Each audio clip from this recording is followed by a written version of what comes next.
Hello guys, welcome to my channel on Homeomed. Today we will discuss about which books must read for organon of medicine.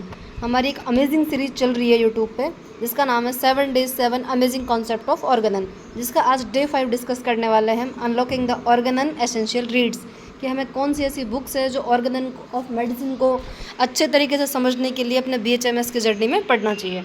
सबसे first जो books आती है हमारी वो आती है द ऑर्गेनन ऑफ मेडिसिन, जिसका 5th and 6th edition by Samuel Hahnemann, जो हैनीमैन ने लिखी थी जर्मन लैंग्वेज में। उसी का ये ओरिजिनल ट्रांसलेटेड फॉर्म है। जो सबसे पहले आरी डजन ने इसको ट्रांसलेट किया था वो किया था उनका 5th एडिशन जिसको ट्रांसलेट किया था, एंड 6th एडिशन इसको बोरिक ने ट्रांसलेट किया है। इस बुक में आपको सारे एफोरिज्म मिलेंगे जो कि ओरिजिनल वे में लिखे गए हैं, विथ उनकी फुटनोट्स मिलेंगे। इस बुक के अंदर आपको सारे एफोरिज्म को एक एक करके पढ़ना है, किसी भी एफोरिज्म को इसमें स्किप नहीं करना है। जब भी आप एफोरिज्म पढ़ेंगे आपको अपने खुद के समराइज़ करना है उसको अपने खुद के वर्ड्स में, तभी आप एफोरिज्म को अच्छे से मेमोराइज़ कर पाएंगे। एंड साथ में आपको एक पैरेलल थॉट प्रोसेस लेके चलना है कि हैनीमैन ने क्यों कहा है। जैसे अगर आपने फर्स्ट एफोरिज्म पढ़ा तो उसमें लिखा है कि फिजिशियन का हाई एंड ओनली मिशन, तो आपको एक एक वर्ड का अपने आप में एक मीनिंग निकालते हुए चलना है कि उसमें हाई क्यों लिखा है, ओनली क्यों लिखा है, फिजिशियन के आगे दा क्यों लिखा है, फिजिशियन का क्या मीनिंग है, जो कि आप हमारे प्रीवियस लेक्चर में जाके देख सकते हैं कि फिजिशियन कौन होता है, कैसा होता है, फिजिशियन पेशेंट का क्या रिलेशनशिप है, ये भी हम ऑलरेडी उसमें डिस्कस कर चुके हैं। Now next to move, second number की जो बुक आती है हमारे वो आती है treatise on Organon of medicine by doctor A.K. Das, doctor Ashok Kumar Das. ये एक बहुत ही इजी और सिंपल लैंग्वेज में बुक लिखी गई है जिसके 3 वॉल्यूम आते हैं, फर्स्ट वॉल्यूम, सेकंड वॉल्यूम और थर्ड वॉल्यूम। फर्स्ट वॉल्यूम जो होता है वो बेसिकली फर्स्ट ईयर और सेकंड ईयर के लिए काफ़ी है। इसमें जो दिया गया है इसमें कार्डिनल प्रिंसिपल्स के बारे में बताया गया है, वाइटल फोर्स के बारे में बताया गया है, डॉक्ट्रिन ऑफ क्योर के बारे में बताया गया है। सेकंड जो वॉल्यूम है इसके अंदर पैथोजेनेसिस है, मेथडोलॉजी है, रेमेडी सिलेक्शन है, पोटेंसी सिलेक्शन है, इस चीज़ के बारे में बताया गया है। एंड जो लास्ट का जो वॉल्यूम है वो उसमें आपका फिलोसॉफी वाला कंटेंट भी है जो कि आपके फाइनल ईयर में और थर्ड ईयर में काम आता है, जिसमें आपका क्रॉनिक डिजीज़ है, मियाज में बेसिकली इसमें आपको होम्योपैथी का सबसे सिंपल और इजी लैंग्वेज में अगर कहीं समझना है ऑर्गेनन के कॉन्सेप्ट को तो आप इस बुक को रेफ़र कर सकते हैं फॉर आवर यूनिवर्सिटी एग्ज़ाम भी। एंड ऑर्गेनन के सारे एफोरिज्म को इसके अंदर डिस्कस किया गया है। नेक्स्ट है कि it is an invaluable companion for serious students, कि आपने आर्य डजन को पढ़ा बट उसमें आपको समझ में नहीं आया कि ये पॉइंट कैसे है, देन आप मूव कीजिए A.K. दास पे। But it's not enough only for your knowledge. अगर आप सिर्फ A.K. दास पढ़ते हैं तो वो गलत है, आपको पहले आर्य डजन पढ़ना है, देन आप A.K. दास पे मूव कीजिए सिर्फ और सिर्फ अंडरस्टैंडिंग के लिए। आप यूनिवर्सिटी एग्ज़ाम के लिए ये बुक इनफ है, बट अगर आप एफोरिज्म को अच्छे से याद करना चाहते हो, समझना चाहते हो, तो आपको आर्य डजन प्रीफर करनी चाहिए, क्योंकि द बेस्ट जो ओरिजिनल बुक है वो आर्य डजन ही है ऑर्गेनन के लिए। नेक्स्ट हम इसमें डिस्कस करते हैं comprehensive study of Organon by doctor G. Nagendra Babu. ये भी एक बहुत फेमस बुक है जो ऑर्गेनन में चलती है।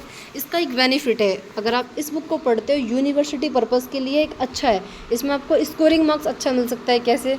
इसमें फ्लो चार्ट दिया हुआ है, जैसे कि आपको वाइटल फोर्स है, मोडस ऑपरेंडी उसमें समझाया गया है कि क्योर कैसे पॉसिबल है, बाकायदा उसमें फ़्लो चार्ट दिया हुआ है कि पहले हमने मेडिसिन सेलेक्ट की, फिर मेडिसिन ने वाइटल फोर्स को एक्टिवेट किया, फिर वाइटल फोर्स एक्टिवेट हुआ, फिर वाइटल फोर्स ने एक फोर्स लगाया जिसकी वजह से हमारी डिजीज़ ख़त्म हो गई।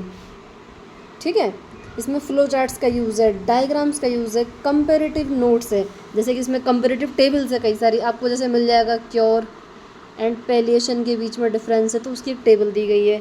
नेक्स्ट इसके अंदर है कि जैसे एलोपैथी और होम्योपैथी के बीच में आपको डिफरेंस करना है तो उसकी भी एक टेबल इसके अंदर दी हुई है। तो ये बुक एक काफ़ी मैनर्ड फॉर्म में अरेंज की गई है यूनिवर्सिटी स्टूडेंट्स के लिए।